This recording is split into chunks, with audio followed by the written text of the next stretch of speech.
One day the thought just washed over me. You're acting like there's no God. Make the impossible the normal place for you to live. Stop fearing it, bowing to it, and serving it. Start living like there is a God. Thanks for joining us on Life Journeys, a podcast about thriving through the worst pain that life brings. With global initiatives threatening big changes to our way of life, we're going to need to activate Jesus' words about mountain-moving faith. Words That Work is the ongoing series on life journeys that is rooted in releasing revelational words of faith that will work every time and with everyone. It's about moving the mountains that keep us from the presence and goodness of God. It's about defining our life purpose and identity through encountering Him until we have the power to move the obstacles that are destroying our liberty and hope. Pastor Hardika is up next right after this.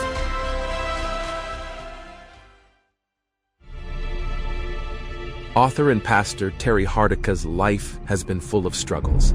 He and his family have faced health and financial difficulties and have persevered in the face of terrible obstacles.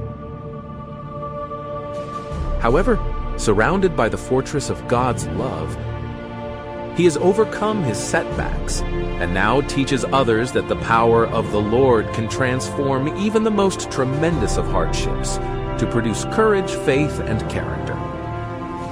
Find his book, The Fortress and The Firebrand, on Amazon or Barnes & Noble.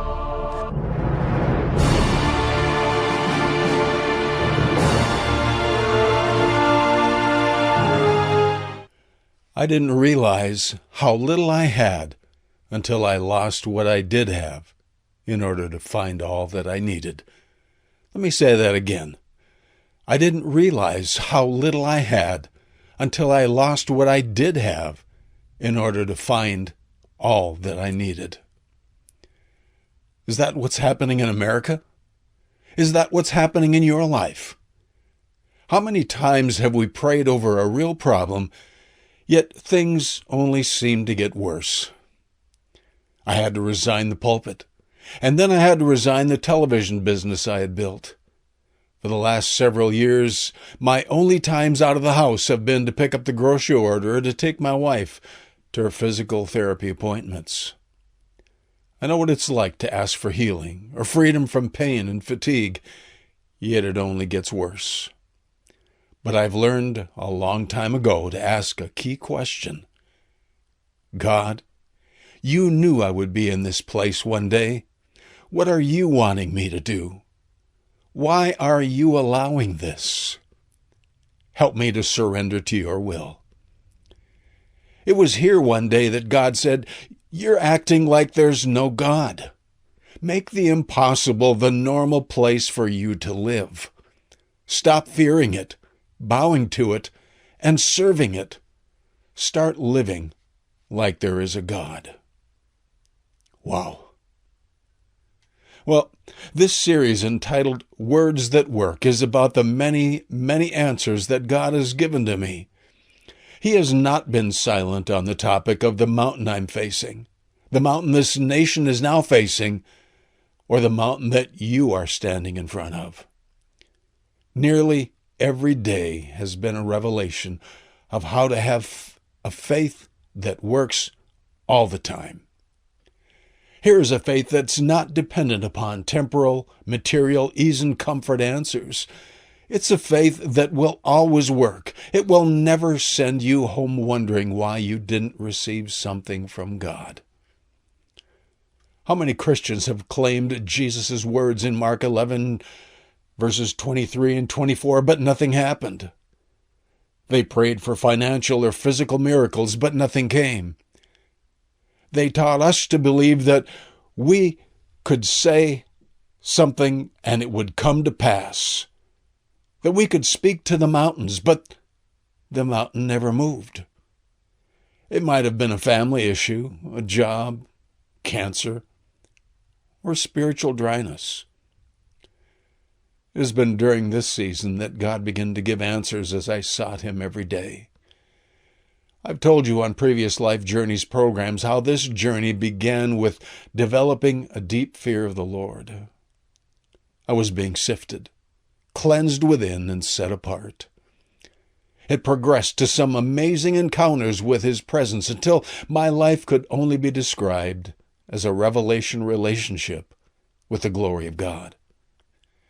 I found that it's impossible to be whole, to overcome secret sins that nag us, or to truly be at peace no matter what, until we're encountering God's presence on a regular basis. To believe for God to light up our lives with His presence is it's very near the core foundation of faith. We don't believe to get God to do miracles for us. Faith is intended to be a tool in God's hands whereby He gets us to become who we were created to be. Jesus had just cursed a fig tree because of its barrenness. It was producing no fruit, and fruit is what He wanted. Fruit is what He always wants.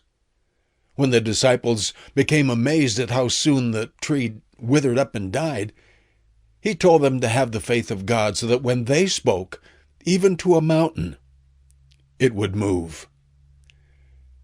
I asked God why I was so weak. Why did I live with pain every day? Why had He silenced me? One day He said, I silenced you so that you could hear me. He had things to say and to give that would require a full surrender to Him until He alone was my joy, my peace, and my hope. Today, I can say He has done that. I have found out how to remove the real mountains that kept me from being fully happy, at peace under the spotlight of His searching gaze, and how to understand what He's doing in America. I realize that faith's primary goal is to bring us into His presence until we're living for His glory.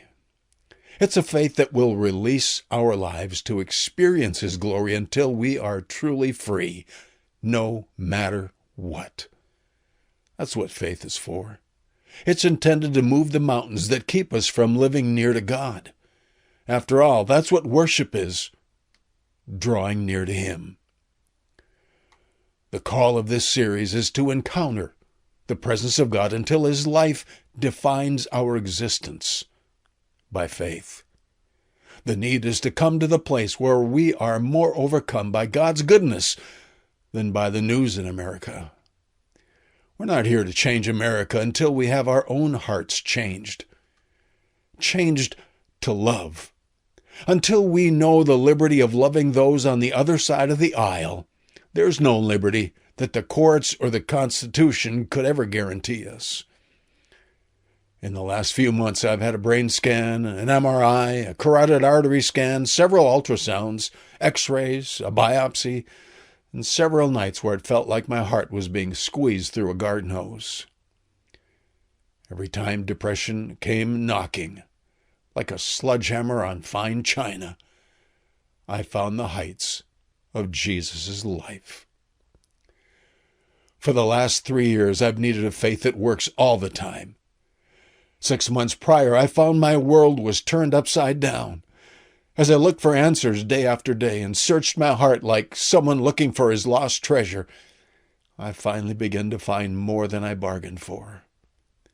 I've been happier, more content, and at peace in this firestorm called chronic fatigue syndrome than I ever had while I was going 90 miles an hour with my hair on fire. I found that the pain was a preparation. One day I said, Lord, teach me to surrender to you in the pain more than I surrender to the pain and its sorrows. C.S. Lewis said, pain insists upon being attended to. God whispers to us in our pleasures, speaks in our consciences, but He shouts in our pains. It's His megaphone to rouse a deaf world. On that count, God not only had my full attention, but I have found out over these 3 years how God turns adversity into a far greater blessing. You see, heaviness and brokenness are often the pathways to the higher place of divine power and joy. I want to bring you into this place of a revelation relationship with the goodness of God until you experience His presence, like a prisoner of war coming home to his family. To me, that's living in the power of our future in heaven while we're still here. Faith must be renewed to us as that which fills our lives with God's glory, instead of us trying to fill our lives with mere physical, material things. It's about moving the mountains that keep us from joy and peace and power while the mountains and storms still surround us. It's about making it normal to live in the impossible. Overcoming when our world is turned upside down as it has been. That doesn't mean changing our world. It means learning to find our life when it seems all but squeezed out of us.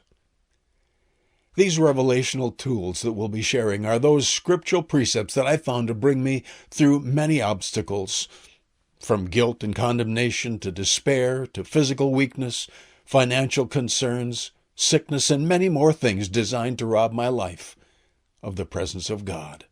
You see, the real issues of overcoming aren't getting rid of all the storms, but they're about finding the power of God's presence no matter what.